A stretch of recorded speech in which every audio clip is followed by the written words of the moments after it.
Hello, welcome to SwitchedOn Gaming. Paul speaking, and today I'm taking a look at a game that's been out a couple of weeks on the Nintendo Switch. This is Strange Brigade. Came out of nowhere, really. I think it was around about the time of a direct, and it kind of just dropped around about that time. It comes from Rebellion, the same guys that did Sniper Elite and did such a good job, a really good studio. Rebellion. This game will set you back quite a decent price, £25 in the UK, $35 in America, so in that really nice sort of mid-range port price. We're going to get into some gameplay in a bit. Played about 10 hours of this one. Just going to take you through some of the early stuff, but just before we do, I just want to show you some things here and then we'll talk about the game. Basically, this is a co-op shooter, third-person shooter from 1 to 4 players. Can play online with your friends, or you can play on your own.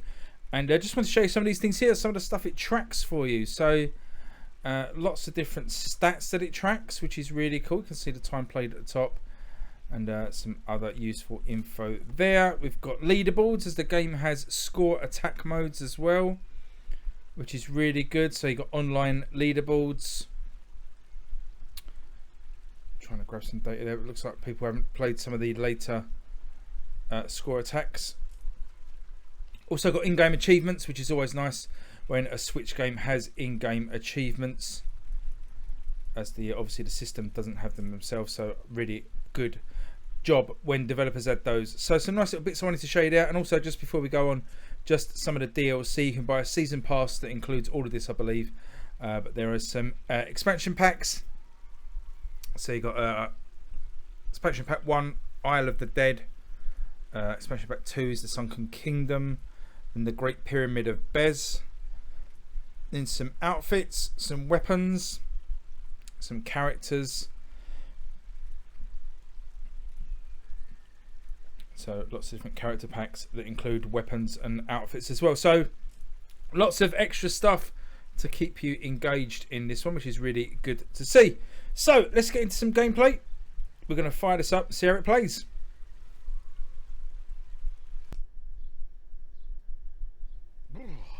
Something a bit rum and unnatural going on here.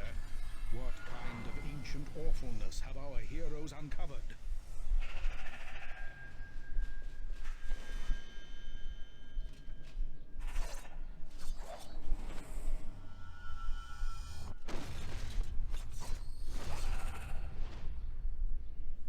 Ooh, we get a lot of these cutscenes in the game as new enemies are introduced. So as I say, this one is the third-person shooter. There's 4 characters you can play from, so you can play 4 players online. I'm playing as Gracie Braithwaite. Each character has their own special abilities that you can level up. These glowing blue things as you kill enemies like the souls of the dead, and they will power up your amulet. You can see the blue marker, or the blue sort of icon at the bottom screen. That's your amulet. When that is full, you can unleash your special power by pressing B. Looks like I'm just a little bit shy, a few souls shy of being able to fire this off. I'm getting myself surrounded. I need to get myself out into the open a little bit. This is what we need here. We need to lure the zombies to this contraption here, which will just absolutely slice them up. Turns into some spinning blades of doom. You got to look for all these little environmental things around the levels as well. There's all little like pots that will set your enemies on fire. You can throw grenades. Here's a health potion, which is going to come in super handy, as my health in the bottom left-hand corner is almost depleted. So there's a very loose story in this game as well. You basically travel around sort of 1930s feeling kind of world. I've seen someone really accurately sort of describe this as Indiana Jones crossed with The Walking Dead. I'd say that's a pretty fair explanation, as you sort of travel to these exotic dig locations in North Africa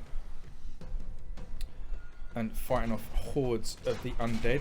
Each level takes a sort of there is a loose story for each level, sort of something you're trying to find, but also the way the levels work is they're kind of broken into these almost what's the word, sort of arenas that you need to kill, you know, clear all the enemies in these little arenas before the next pathway opens up, or the next doorway. So it becomes this little sort of arena shooter kind of thing. Some areas have other objectives as well, something to find or uncover.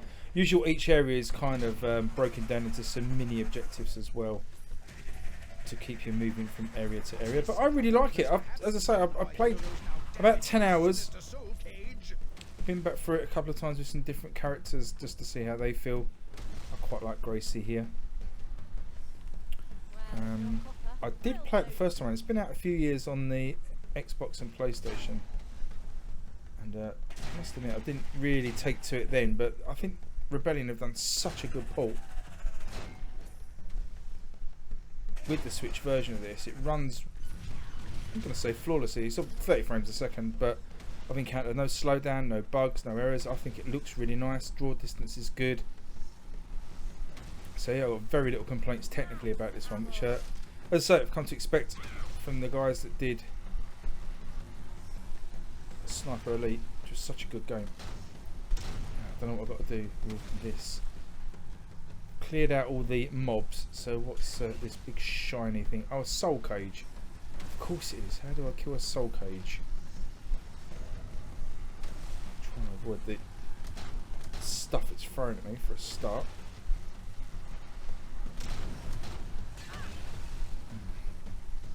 Fire a little bit, Gracie.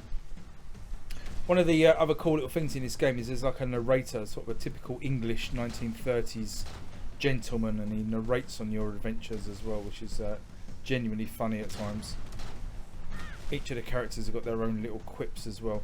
I'm sure I'm doing something wrong. I'm sure there's a better way to get rid of this glowing orb of death.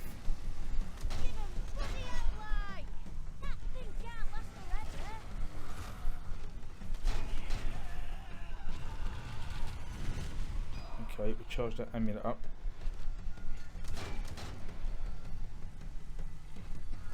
Then we've got unlimited ammo, by the way. You've got a variety of different weapons.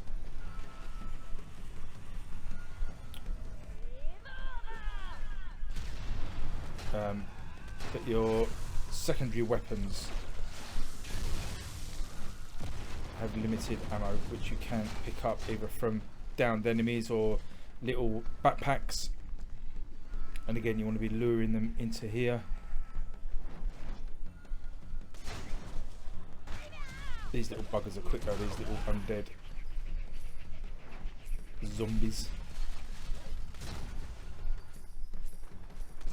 See a little, when you aim over a pot, there's a pot in the background there. When you aim over it, it goes red to indicate that you can shoot it. So shooting that there. Let's set a few of them on fire. Oh, I need to use that potion. So it's up on the D-pad to use the potion.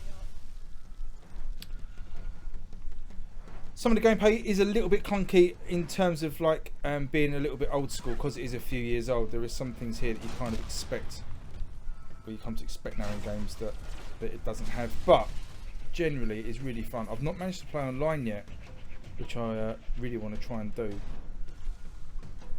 because it looks like it would be awesome fun. Apparently, when you play online, the game does scale and give you more enemies and stuff like that. My primary gun is like a handgun that has unlimited ammo, but obviously pretty weak. I've got this crossbow as well. I forgot about this. This comes with super limited ammo. There's like chests around. Oh, I missed with all of those, I think. There's chests around the world that you can pay money to unlock secret weapons or special weapons that have got very limited ammo, and once the ammo's gone on those, you lose the weapon. So there's also a little bit of puzzling as well, some sort of very light puzzling stuff, like connecting up circuits to open doors, pressing buttons in the right order, Nothing that's particularly too difficult, but it's a nice little distraction. Right, is our matey back open now? Looks like its malicious magic has weakened, Brigade. A good old round of ballistics should assist here. Okay. So looks like we've just got to keep chipping away. Oh, I see, he's really moved over to the other side. We'll whiz ourselves around now.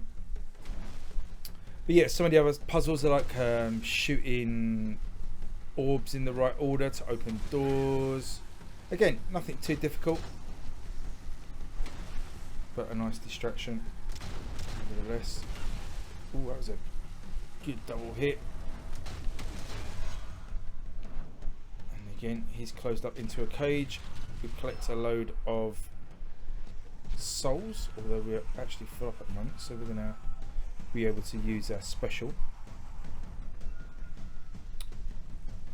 Hopefully we'll get out of this area soon. I can show you some of the more... Ooh. Uh-oh. Oh no. A rumbling in the deep. What on earth could... Oh my god. What is that? Monstrous miscreation is this? Minotaur. Champion of Seteki. Just when you thought you had things under control. Right, I'm going to save my amulet special for whatever that was. Oh, there's a weapon chest. Oh, crackers. There he is. There he is. That is one of my little minor gripes with the game, is what you saw there. It's, some of the moves don't really feel impactful. There's like... there are little sections where you can stamp on downed enemies and sort of crush their heads, and there's like no real sound effect, just like a weird little quiet squish. Doesn't feel impactful at all. I felt the same name for this guy. Oh, I'm out of my main ammo, so I'm in all sorts of trouble here. It seems fairly straightforward to take this guy down. He sort of charges at you, get out of his way, shoot him up the arse with bullets.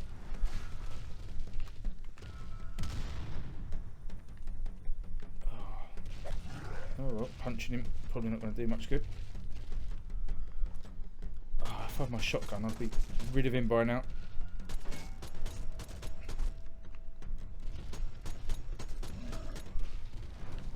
Right, come on, walk into this.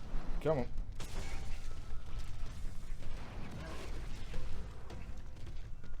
I need to get back to that weapons chest. Oh, come on.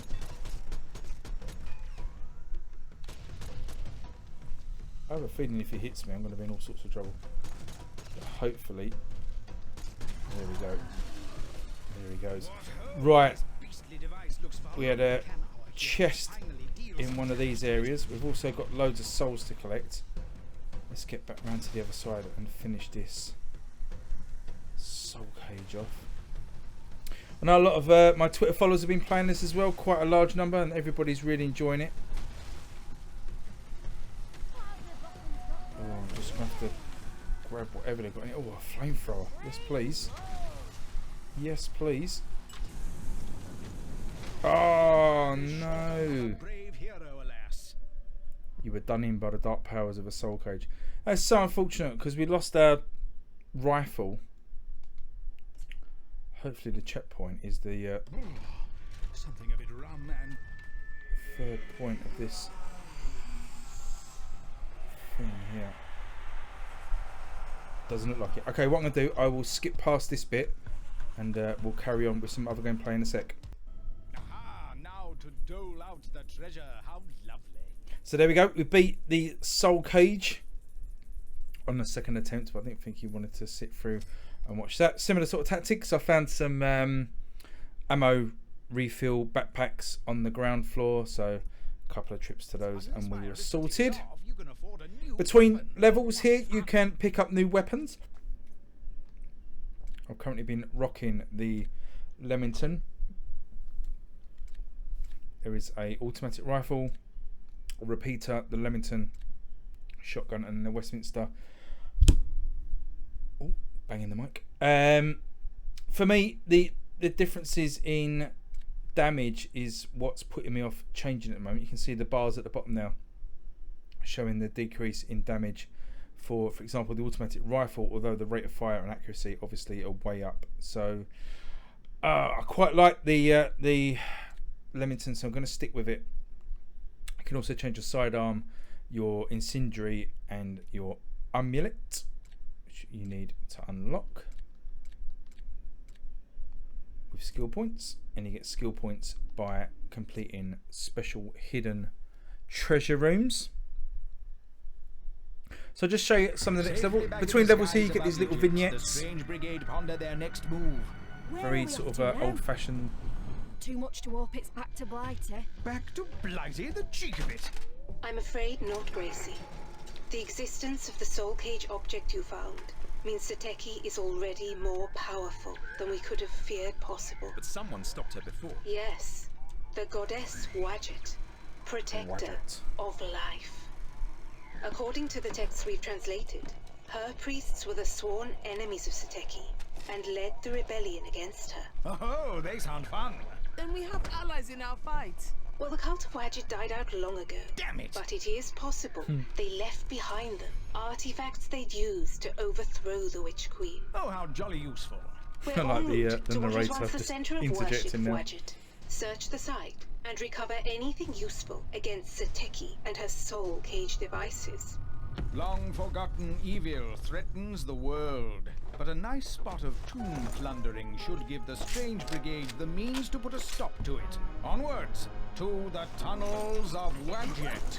The tunnels of Wadjet. We'll just play through a little bit of this just to see if you can get a feel of some different sort of gameplay. That first part of gameplay was really kind of very much an enclosed arena, but the usual areas, obviously like a boss fight, the usual areas are much more open. It's not open world by any means, you're certainly directed down corridors and that kind of thing, but the areas are normally much larger for you to wander around. The Strange Brigade. So we'll just have a quick look around this. Unfortunately, again, this one's set inside a tunnel. The first few levels are kind of out in jungles and hidden tombs and that kind of thing, but so we've got a puzzle here, we've got a button on the floor, and we can see there, unlock the main door. So we need to figure out the puzzle. Here is a clue here possibly.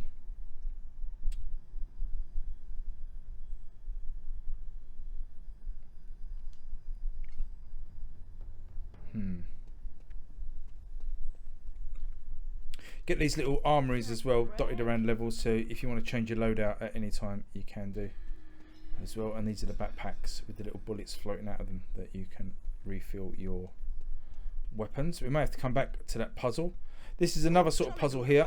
What lies within, I wonder? Now what that was around the other side then is a clue for that door there. So it's, let's call it legs goat, legs baby, legs baby. See if that works. So legs goat, legs baby, legs baby, and there you go. First few doors with those hidden symbols on I struggled to open and was kind of guessing, but if you really look around there are clues usually dotted around. Open up these little special chests, so we get a big bonus of loot for that. Here's another little puzzle button here. Not sure what that does. Sometimes it isn't immediately obvious what things do. I was just going to say, actually, sometimes it's good to hold down your aim down sights button and look at some of the objects in the world, because if they glow red they can be interacted with. Especially again in those early days in the open sort of forests and stuff, there's a lot of hidden traps that you can shoot that sort of swing logs down and drop spikes and that kind of thing. So always use your aim down sights and have a look around, see if you can get any of these little things to illuminate in red. So what we've got here, we've got some tombs. an object on there, wasn't it? What did that flash up? Why? Or was it just... Oh, there was something on there. Another little hidden thing. I wonder what this is all about. Plenty of collectibles, if you weren't already picking that up. No pun intended, but there are loads of little things dotted around the world. There must be a way through this. I don't know if we can see it from I see. here. Oh, the Book of Antiquities, pressing X. So these are all the things that you can collect. All the relics. Again, absolutely no end of stuff to collect. I think when you collect the full set is when you get a skill point. So I've got 2 out of 4 of those, 2 out of 4 of the relics of nature, 2 of the relics of sustenance. Tabbing across as well, you've got these letters. So there's 62 letters to find as well in the world, and you can obviously read those as well, but for a bit of backstory and flavour. So, I mean, there really is just no end of stuff. You've got your puzzles, got your shooting, got your exploration, got your collectibles, got your online co-op. Really, really good game. I'd say it came out of nowhere a little bit from Rebellion a few weeks back, but I've really been enjoying this a great deal, and I think you would too if you're into this sort of thing. Check it out, Strange Brigade on the Nintendo Switch from Rebellion. £25, $35. Definitely worth the money. Really nice port as well. Really impressive. So there you go. Hope you enjoyed the video. Please give me a thumbs up if you did. Leave me a comment if you're going to be picking this one up, or if you've played it already on another system. And please subscribe, obviously, if you're new. Be really appreciated. But I will leave this there, I think. A little look at Strange Brigade. And I will see you all soon. Thanks, everyone. Bye-bye.